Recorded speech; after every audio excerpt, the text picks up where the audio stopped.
are even global in scope, and to take the successes of those and let those speak for themselves, so that ordinary people and people in key positions all over the world, highly influential people, will say, my goodness, look at the complex issue. It's been tried to be resolved for 70 years, 100 years, and now this process has been used to successfully resolve it. That's our strategy. And instead of using the old learning cycle or authoritarian processes or violence to resolve issues, that this would be the way to do it. And that's our strategy. Yeah.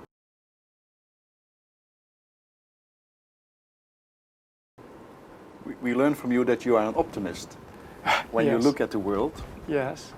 And I would have a question on the way life on Earth is unfolding at the moment. And there's one flow of insights about how development, how deep change could be established, and your ideas are a tremendous, powerful set of ideas and approaches to that. So that's generating positive energies to deep and sustainable change. But on the other hand, we also see a development that is less positive. That's violence, that's wars, that's and the environmental problems we face, poverty in the world. And it sometimes feels like there's, as soon as one makes a step forward, the other also makes a step forward, well, which feels like backward in terms of war. But how does it feel to you? How do you look at the world in that sense? Right. The impulse for writing the book Presence came from our recognition that the world faces the gravest dangers, perhaps at any time in during history, recorded history. We feel that, and know for the first time, that mankind holds the power to literally destroy the earth, and not just by the atomic and nuclear bombs, but by the way that we are mistreating the earth today. And we showed yesterday the front of Time magazine, which said, you need to be worried. You need to be very worried. Only in the last year or so have people's consciousness been opened to the fact that we're facing catastrophic failures in this world, from global warming, from violence, from the poverty gap. All of this that you just mentioned, we believe is, we're facing critical challenges. The question is, how long do we have?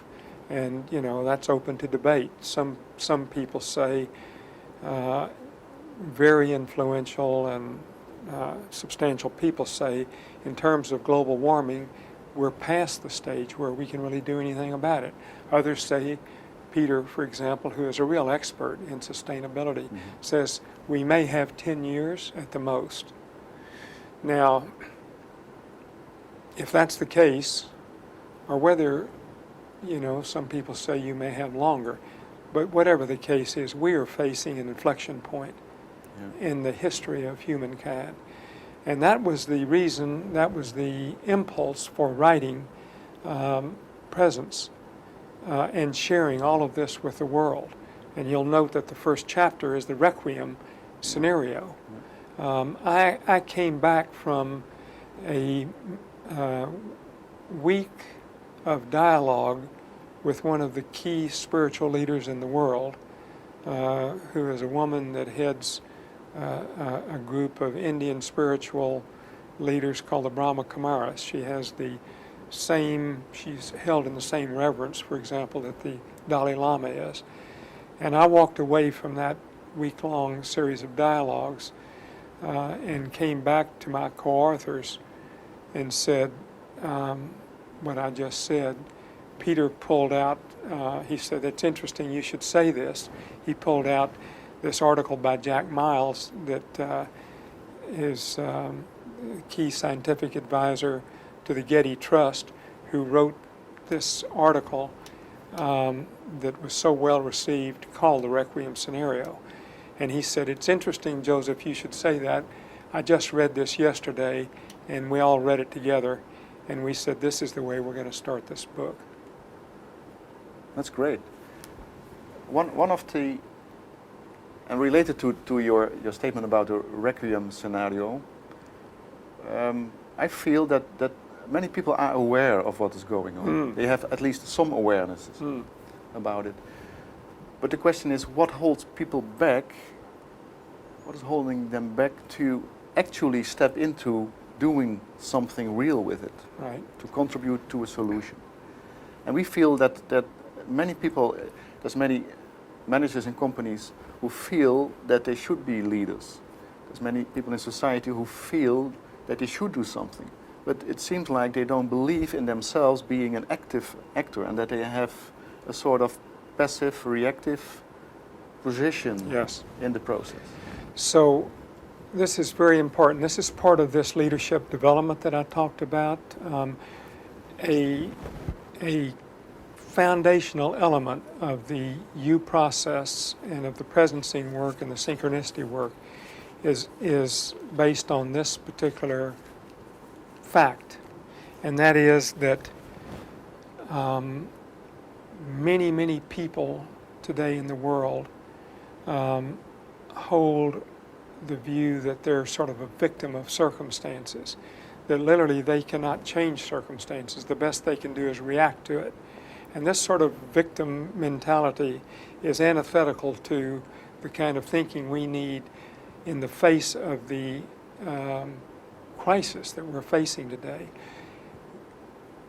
What we need is the opposite of that, which is the idea or in the belief that we are masters of life instead of victims of life. Now, this relates to a well-known psychological concept called locus of control. This is well known in the world of psychology and psychiatry, that those who have a strong sense of identity, as Abraham Maslow says, those with a strong sense of their own identity are causers rather than caused, right? They create new circumstances rather than react to them. And so to build one's sense of identity and purpose and destiny in life is what this work is really all about. And one way that we know to do it, actually the best way and the most reliable way, I would say with almost 100% accuracy, is to take people in nature. And now that is a radical statement, a radical solution, but we have done so much research.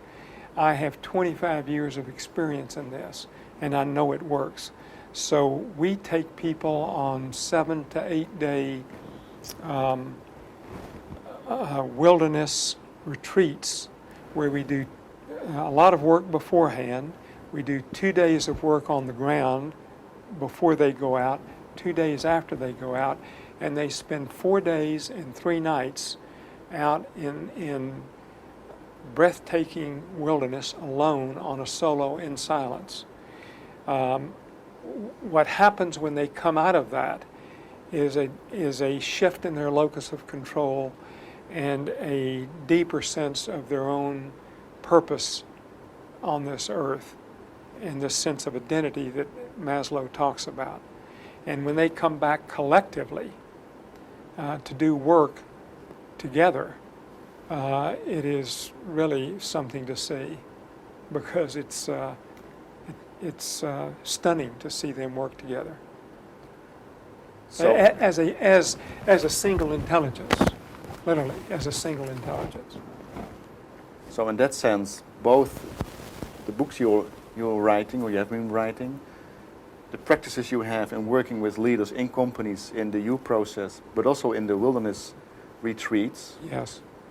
is, so to say, sort of encouragement to people to step out of the uncertainty zone into a more uncertain zone, to find their identity, and then finally to come out as a stronger person with a stronger idea about their purpose. Yes. And about next steps to take. Yes.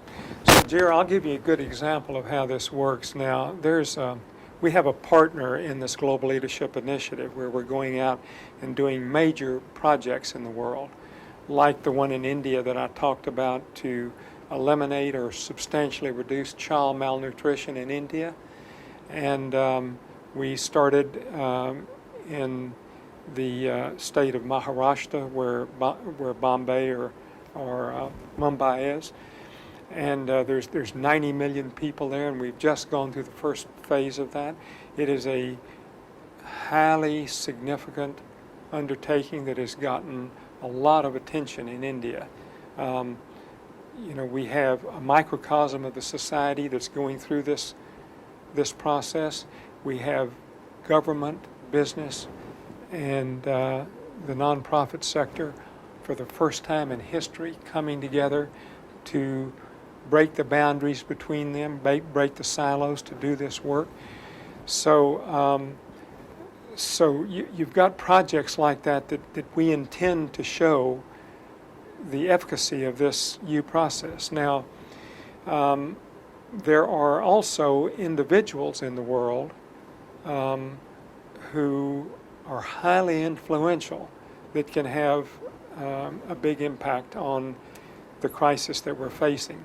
So our partner, Synergos, in these projects, on these 8 or 10 projects we're doing, was founded by Peggy Delaney, who is a wonderful leader. She's probably 58 or 60 years old. She's been at this 20 years. Synergos is 20 years old. It was founded by her and her father, David Rockefeller.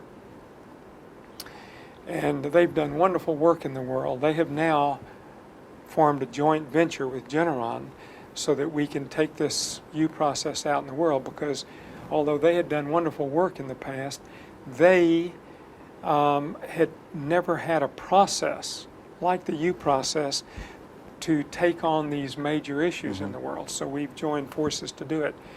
Now, they have something that they call the Global Philanthropy Circle. Now, these are 80 to 100 highly influential families of great wealth in the world. These are sort of the foundation of this group was built by David Rockefeller himself over 50 years of business dealings with these people, right? So these are families, 80 to 100 families now, who form this Global Philanthropy Circle, or GPC.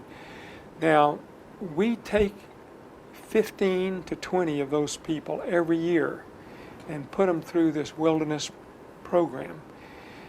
It has been so successful that it's off the charts in terms of the kind of response that we're getting. So we take these people out. They don't work on a project together, but they do.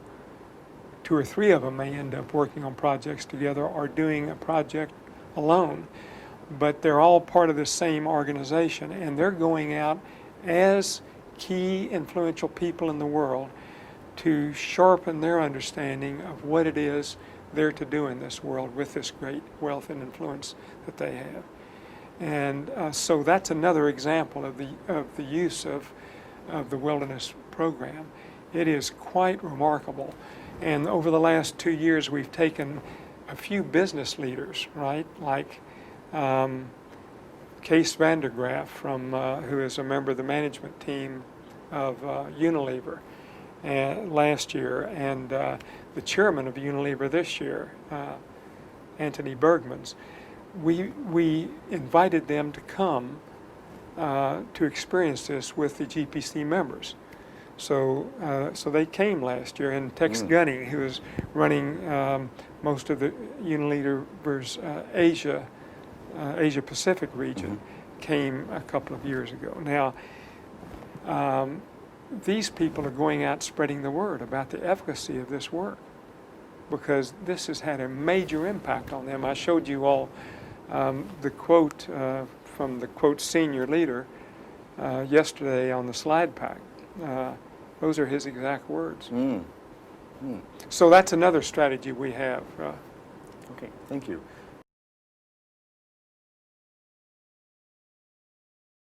I think we could continue at least for a few hours. Yes. But I think we are about to go to the final question I would like to ask to you, and that is, let's assume that 20 years from now we would sit here again, and we would have the chance to look back to what happens up from this moment, what's happening in the world. Now, you have dreams that would be great when they would come true. Yes. If you would sit there in 20 years,